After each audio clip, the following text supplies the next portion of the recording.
A young man named Armin comes to a restaurant with his girlfriend. Unexpectedly, a man joins their table, delighted to see Armin. The man dials his daughter's number and tells her that he has just met her fiancé, who for some reason forgot to mention that he already has a girlfriend. Armin is forced to flee from his would-be relative.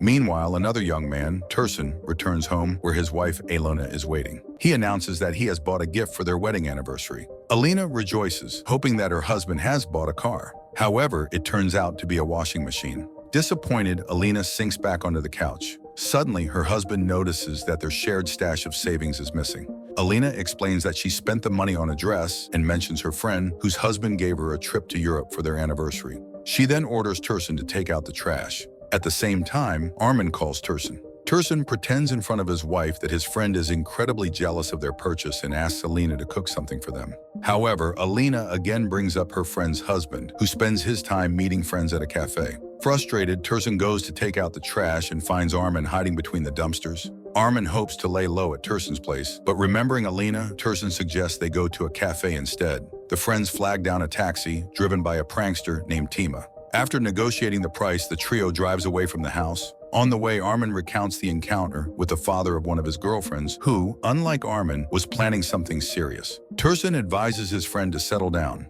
He himself is married, has a mortgage for 25 years, and just bought a washing machine. However, he forgot to inform his wife that he had left the house. He calls her, praising the new washing machine, but Alina sarcastically tells him to marry the washing machine and hangs up. Tima chimes in, noting that he has a perfect relationship with his car, which he affectionately calls his swallow. Suddenly, the car gets stuck in traffic. The guys see a pink car on the roadside and a girl trying to figure out why her car won't start. She asks for their help, but they refuse, mocking her driving skills. They continue on their way until they are stopped by a patrol. It turns out that Tima's driver's license has expired. The officer orders the car to be towed to an impound lot. The guys are left without transportation and start hailing another ride. Unexpectedly, the same pink taxi pulls up. The girl admits that she normally doesn't drive men, but she saw they needed help. At this moment, Tursun remembers his wife, and Armin, unable to hold back, admits that they overheard what Alina said. So there's no need to idealize his marriage. Eventually, the guys conclude that all their problems are because of women. Tima jokes that he would have sorted things out with a female police officer. Armin dreams of a world where girls don't have brothers or fathers. Tursun reflects on his wife's friend's husband, who always seems better than him. Suddenly, the driver, Sophia, amazed at their fantasies, offers to take them to a world where only women exist. Soon, they arrive at a bar, and Sophia refuses to take money from the friends, wishing them good luck. Tima leaves while Armin and Tursun enter the cafe and stop in shock. Inside, there are only women who scream with excitement upon seeing them. The guys don't understand the commotion, and soon, drinks start arriving from all the tables. A waitress announces that everything here is free for them and they can relax and enjoy themselves. Stunned, Armin reaches for his phone and suddenly notices that all his male contacts have disappeared. Tursun causes laughter when he asks to switch the TV to a men's soccer match. The waitress explains that there are only 3 men in the world, and for a soccer game, they need at least 22 players. Remembering Sophia's words, Tursun asks about the men's bathroom. The waitress apologizes, saying they never expected men to visit the bar. The guys rush outside, shocked to realize they are in a world of women. Tima suddenly appears, telling them that even the police officers here are women. Sophia approaches them again, confused by their surprise. Didn't they want to be in a world without men? They will spend an entire day in paradise, where there are no annoying friends' husbands, brothers, fathers, or male police officers, and they themselves are now listed in the Red Book. However, they won't be able to photograph or record anything. Those are the rules. No evidence of the women's world. Sophia returns the keys to Tima's car, which turns out to be nearby. In this world, towing his car is forbidden since he is the only male taxi driver. While the friends rejoice, Tursun feels down, unsure of how Alina will react. Sophia reassures him that in their world, only a second will pass and no one will notice their absence. Armin suggests they make the most of their time, as such happiness may never come again. The guys rush to the car and drive around the city, enjoying all the attention. Tima starts planning the kind of fare he can charge here, while Tursun asks to be taken home, despite Armin's protests.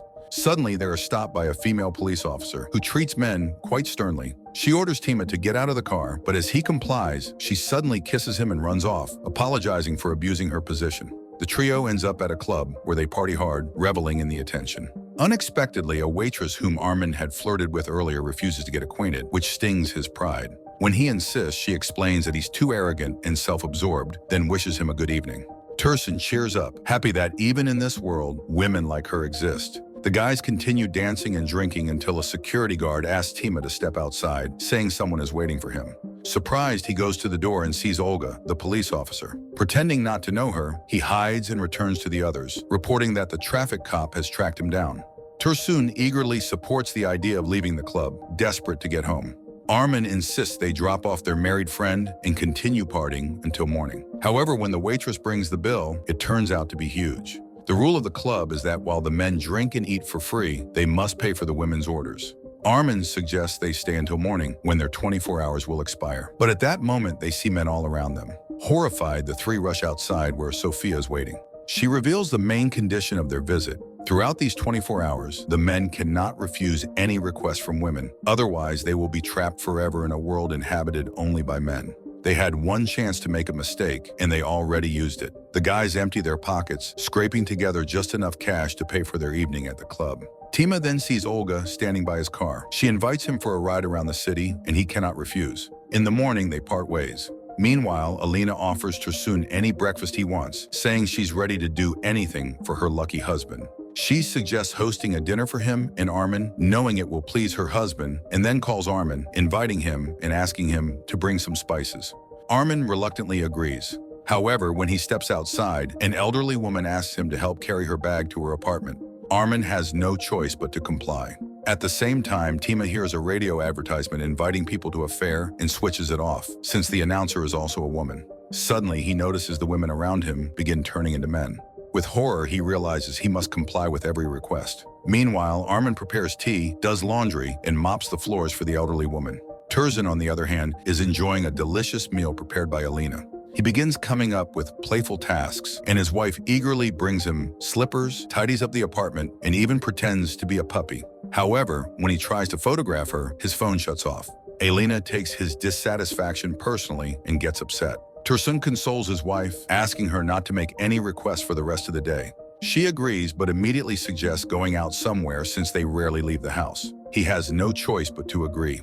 At this moment, Armin finishes mopping the floors. Seeing that the old woman has fallen asleep, he sneaks out of the apartment. Hiding in a park, he is called over by a girl, a painter, who asks him to help move her easel. To his surprise, he recognizes her as the unfriendly waitress from the bar. However, she smiles, explaining that she hated her job there, but this is her creative passion. She introduces herself as Diana. Meanwhile, Tima once again runs into Olga on the road. Following his GPS, he drives off, but Olga gives chase, demanding that he stop. Every time he stops, the female voice of the GPS urges him to keep driving. The chase continues for a while until Olga finally catches up, orders him to stop, and demands he follow her to the station. Tursun and Alina are relaxing at a cafe. Tursun immediately calculates how much he would have to pay for all the women present when an argument erupts. The couple has taken a table that was reserved in advance. Alina suggests leaving, and Tursun eagerly agrees. Meanwhile, Armin is strolling with Diana when a group of girls asks him to retrieve their kite from a tree.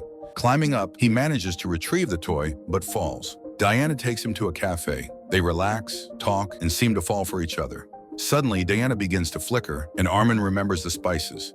Apologizing, he runs off, promising Diana he will find her. At the same time, Olga unexpectedly takes Tima to a hotel. Armin then receives a promotional offer and is forced to go to a beauty salon where he undergoes all the treatments, including waxing. Meanwhile, Tursun takes his wife to a memorable spot in the park where they used to love spending time. He treats her to sausage rolls, just like on their first date. Tima, unable to figure out how to escape from the overly affectionate Olga, hides in a bathroom. He sets a napkin on fire, triggering the fire suppression system and forcing everyone to evacuate the building. Meanwhile, Armin calls Alina to inform her that he bought the spices, but she tells him to come another time. He is happy to have fulfilled her request and hurries back to Diana. Unfortunately, he runs into the elderly woman again, who asks him for a massage. Armin reluctantly complies. At that moment, Diana enters the apartment. She is the grandmother's granddaughter. Together, they leave the apartment, with the grandmother shouting after them not to kiss. Meanwhile, Tima tries to hide from Olga in an elevator. However, during the fire, it locks, and he gets caught again. At Armin's request, Diana paints her own portrait, though she doesn't understand why, since they could just take a photo. Armin cannot tell her the truth and simply says they may not see each other again. Hurt, Diana becomes upset, especially when Armin refuses to kiss her because of the grandmother's request. Sarcastically, she suggests he jump off the roof.